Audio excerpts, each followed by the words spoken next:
Let's take a look at what that did for us. Go here to our application. Now this is the same hello world that's just at slash, but that scaffold gave us some other URLs. So for example, let's go to slash users. So you can see that the scaffold command generated a basic user interface. So we can, for example, click on new user, and type in name,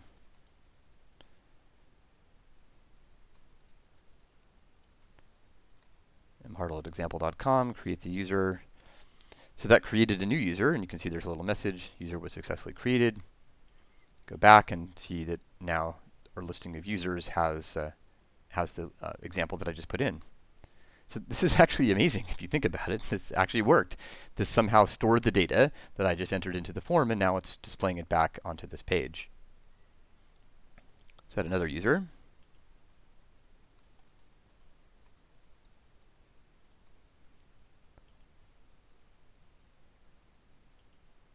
And we can also edit a user.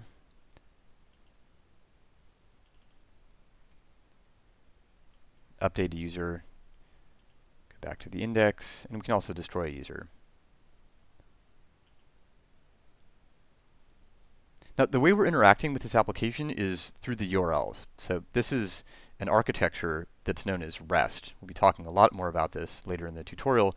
It stands for Representational State Transfer. And it's a standard way of organizing applications that's very powerful and quite general. Applies to a lot of different cases. So let's just go back through this and see what the URLs look like. Here it's slash users. Here it's slash user slash one. This one is the ID. Remember, we saw this here. That's the ID of the user. Edit is slash user slash one slash edit. And the other URLs that happen when you click destroy or when you click create user or update user are happening under the hood in the sense that we don't actually see them exposed, but they're being handled internally by Rails.